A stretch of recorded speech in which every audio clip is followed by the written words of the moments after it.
l'âme du projet. non le porteur du projet. ndax lépp li nga xamante ne tey jàpp ne ni yéen am ngeen ko ba njiitum réew mi moom falu na tey lépp ngi amee moom ci oraam. non mais loolu. et que tey jii nii selon ni ngeen tëralee woon seen programme yi ni ngeen accéder au pouvoir on a comme l'impression que tey Diomaye dafa teggi tànkam ci li ko taxoon a falu ak li ngeen. waxante woon non c'est pas ma lecture xam nga lan la mooy. c'est indéniable. ok c'est-à-dire ce que représente Ousmane Sonko pour que le projet PASTEF soit là. Ça c'est loolu kenn mënu ko dindi. maintenant il faut que ñu am cette intelligence comme ni ma ko bëgg a waxee maanaam ñun PASTEF xam nga lan la ñu woote pragmatisme. yéen ñëw ngeen ci benn circonstance le leader du parti ne pouvait pas être candidat quelles que soient les raisons yi tax ñu bloqué ko. il a fallu qu'on choisisse quelqu'un d'autre. Mais arrivé à ce stade il faut qu'on oublie nous tous nos personnes parce que c'est un fauteuil présidentiel pas un canapé. Je suis désolé c'est ça la réalité. Maintenant à un moment donné pour man war na am ay cadre de concertation qui permettent à ce que fii ak 2029 en tout cas dinañu wax ne le PASTEF a réussi mais malheureusement l'énergie a été détournée vraiment vers cette discussion politique qui devient à la limite acerbe avec où les gens insultent de gauche à droite xam nga loolu de politique amul benn solo et fi ma bëggoon wax mooy si les leaders du parti n'avaient pas affiché le président Diomaye n'allait pas se sentir seul à un moment donné c'est ça la réalité parce que kenn du beddi ki bokk ci yow comme munti da nga koy jàppee ni sa nga njaboot mais ndax du dañoo jàpp nii dafa nekk ci volonté wu ñaareelu mandat. xam nga loolu lépp étape la. waaw lépp temps la à un moment donné. am na fenn foo xam ne. buñ ñun ñëpp. buñ taxawee ni ñu war a taxawee. commençant tout le parti. ñu taxaw ni ñu war a taxawee. am na benn gëm naa ne moom bu ñu yeggee ba fenn fi dina woon am kersa di ko wax. mais maintenant le souci xam nga lan la. dara xewagul. tout le monde est contre lui. moi j'ai pas compris cette posture. ok et si on ku mu neex nga dem nga gisaat nga défilé sama Facebook. j'ai pas affiché une telle posture. parce que pour man.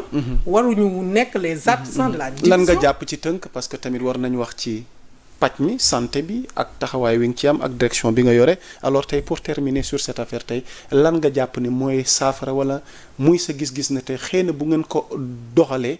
dina am lu soppeeku donte nag crise bi àgg na foo xamante ni jàpp naa ne pour ñu dellu gannaaw dina xaw a compliqué. maintenant man li ma wax mooy. waaw le parti doit se ressaisir. ok parce que imaginez yéen. vous êtes des ministres de la République. vous êtes chargé des affaires courantes. comment le président peut vous appeler ngeen ne doo leen dem c'est-à-dire nañu waxan dëgg république lañ ne. dans un pays même ñii waratuñu leen pour ñuy occuper quelconque fonction. mais allez le répondre après ngeen xool li ngeen di def pour man à un moment donné donc li ma mën a wax mooy. sénégalais yi laay waxal. il faut soutenir l'action du président de la République.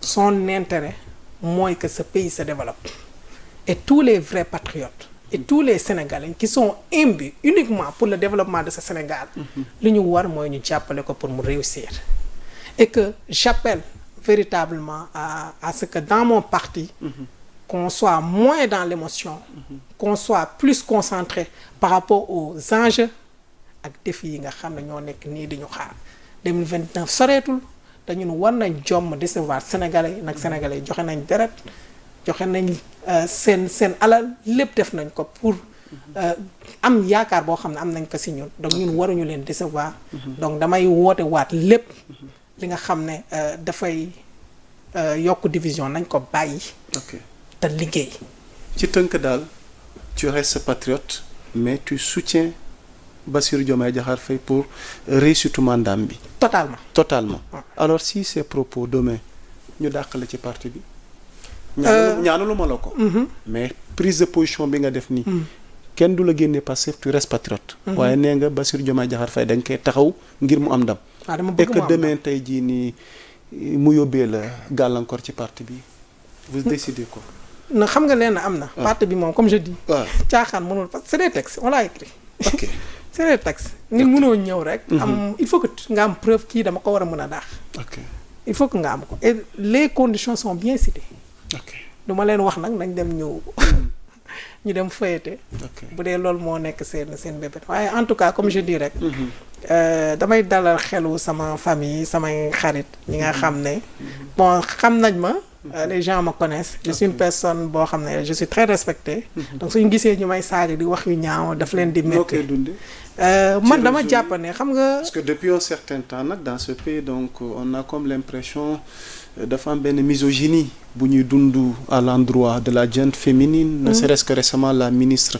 bi nga xamante ni moom moo yore sport bi elle a été victime des propos yoo nga xamante ni franchement bof là c'est le soutien de Sokhna Aminata Touré. qui dit que j'apporte mon soutien total à notre nouvelle ministre de la jeunesse et des sports. Djireñ Clotilde Coly face aux attaques misogynes et moyenâgeuses belle africaine vous êtes belle africaine restez-le au Sénégal au XXIe siècle 2026 ñuy dund. cas de figure yi et que yow sax tu es victime d'insultes et de propos malveillants dans les réseaux noo koy dundee. non bon man personnellement man lébu laa lébu ndóoy. waaw ndóoy moom mënoo ko sant di ragal. ok lenn rek la ñuy ragal mooy wor. ok xam nga dama gëm ne dama ne ci dëgg. ok moo tax ragaluma sincèrement ci sama posture te dama koy assumer totalement. Comme je dis famille bi ak yooyu. Sénégal moo toll foofu te ñaan nañ yàlla dépassé que ñaan nañ yàlla indiwaat débat di parce que ku nekk mën nga wax sa posture sans que mu ñaaw mais lu ñëw rek tout est fii ñu teg suñu bët dañ fay dem ñu Sénégal a tax ñu engagé wu. li ñuy jëfloo sax mënuñu ko wax lu dul bëgg Sénégal. donc te ñun loolu gëm nañ ne yàlla ciy teg loxo. moo tax vraiment moi personnellement. man ça me fait rien parce que gis nga. kenn du jàkkaarloog man di am lu mu may wax ci téléphone la yem. su ma bindee teg naa ko ne de maa ngi ci yittee askan. Vous êtes médecin directrice de la qualité, de la sécurité et l'hygiène hospitalière au ministère de la santé et de l'action sociale alors docteur li ma lay bëgg wax mooy askan bi bëri na lu ñuy yóbbante ci pajum Sénégal. plateau médical bi surtout secteur bi nga ne si stratégique mu di wàllu hygiène wàllu kaaraange sécurité. ci bërëbu fajukaay yi alors que fajuk Sénégal chaque fois dañ koy remettre en cause ci qualité ci hygiène mi nga xamante ne moom lañ la dénk. tey looy dalalee xelu askan wala loo leen di tontu tey ci fi ngeen toll ci jéego yi ngeen teg ngir mën a indi saafara ci secteur boobu. waaw dëgg la ça moom c'est mun nañu wax ne mooy buñ doon xool point bi ëppal soxal Sénégalais yi. mooy wàllum accueil. wàllum qualité bi. cet keek hygiène beeg yooyu loolu dëgg la loolu moom c'est la réalité. maintenant au fait mais il est bien de. nga définir ku nekk yow. sa mission. parce que man fi ma war a agir. dañ ko encadrer lan laa war a def fan laa yem. donc ñun il faut nga xam ne ñun direction technique la waaw.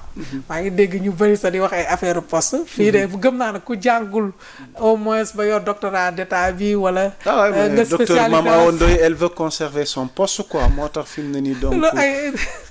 dégg nga ko yóbbante nañ dégg naa ko parce que. ndax loolu ndax da nga ragal kii bi chômage bi non fii chômage mu ci am parce que ñun nous sommes des médecins. donc lu mënti am. nous serons toujours à la disposition.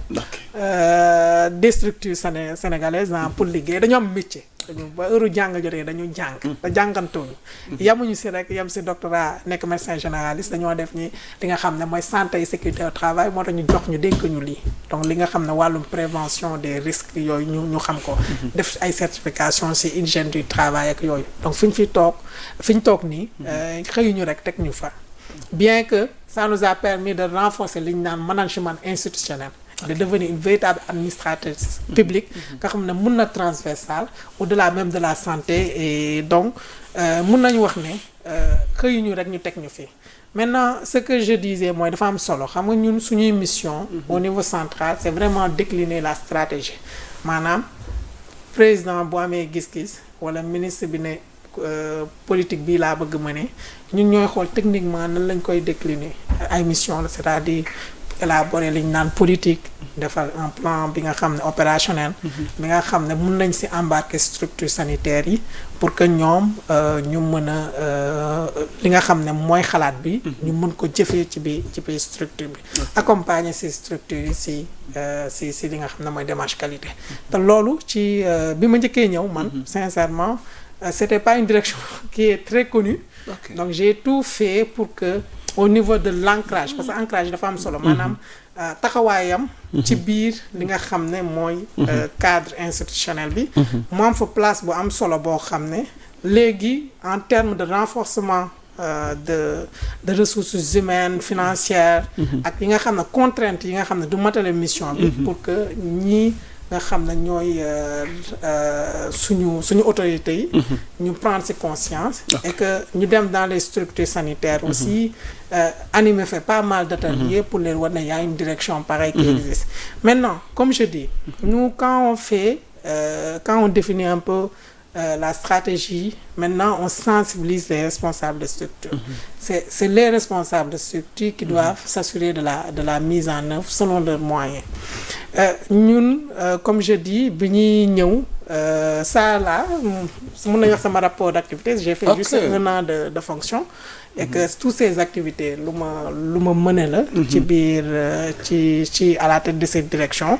quel que soit évidemment ci tënk ci gën a am solo donc waaw li am solo mooy vite fait waaw ma expliquer li un peu solo bi mooy que xam nga boo ñëwee par exemple ci structure yi mën nga fa jëlee waat par exemple beneen feebar mais loolu nan nga koy mën a xeexee ni nga koy mën a xeexee mooy déjà ñi nga xam ne ñoo nekk ci biir structure yi ñoo am benn bànqaas boo xam ne seen rôle mooy nu ñuy def ba xeex wàllum infection di juddu li ñu naan infection nosocomiale benn exemple bu mën a jox la ci biir structure sanitaire yi léegi yooyu noonu dafay am groupe de travail yoo xam ne yow li la war mooy da nga leen di former régulièrement parce que pratique yi dafa am ay normes du ni nga yëgee ngay defee dañ tëral doxalin yoo xam ne soo ci toppee nga miin ko nga boole ko mu dem ba nekk réflexe li ñu naan culture qualité pour que mu nekk ci yow boo ci dëkkee di nga éviter en tout cas képp ku ñëw di faju di def yooyu di jëlee waat loraange donc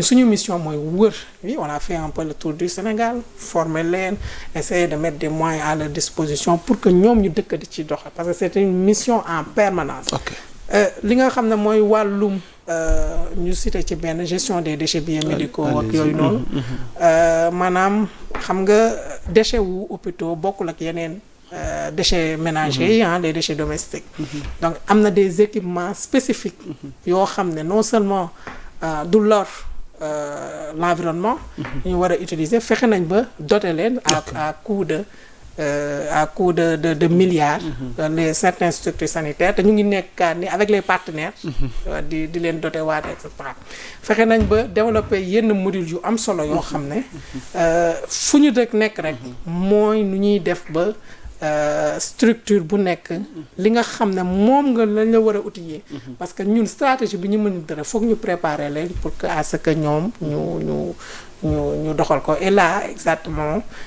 ñu ngi ci projet bu rëy mooy fexe ba tëggaat la stratégie hospitalière ak des établissements de santé et rawatina li nga xam ne mooy volet qualité avec jéem créer benn référentiel national nga xam ne moom la structure yi di appliquer loolu de war na dans le terme parce que loolu mooy tax mu changer comme je dis c'est une direction très technique où quotidiennement il faut se battre pour changer les comportements par des formations, par des orientations claires ak par des renforcer un peu les comités, les organes de gestion yi fa nekk nga war leen évaluer nga war leen auditer di def ay enquêtes donc enquête nationale pour xam exactement est-ce que structure yi ni ñuy utiliser antibiotique est-ce que normal na parce que bu ñu ko utiliser wul utilisation bu normal mun nañ dem ba dafay indi résistance maanaam yow antibiotique bu la war a fay pour mal de gorge comme bi nga tàmm di jël léegi du ko mënati parce que yaram bi dootu ko nangoote donc si explication c'est assez technique et que ñun si lañ sëgg si lañ nekk depuis plus d'un an et que voilà et que gis nañ ne maintenant il y a cet engouement pour la qualité ça moom constat bu ma gis mais pour les responsables de structure et que les orientations sont claires et d'ici peu dinañ mën a leen embarquer par rapport à cette démarche parce qu'on a pris le temps quand même de bien réfléchir à la stratégie qu'il faut proposer. Occasion la ñu yóbbantewaale la ko rek mu jëm ci ministre yi parce que askan bi souvent ci cas d'urgence yi dans les hôpitaux souvent dañuy gis ni xaalis bi ci ni ko ñu bëri waxee moom la ñuy jiital laata la vie humaine tey yan matuwaay ngeen jël ci wàllu woowu noonu tey xëy na bu dee ministre beeg ñu seetaan tamit ñu bàyyi xel askan wi ci fànn googu.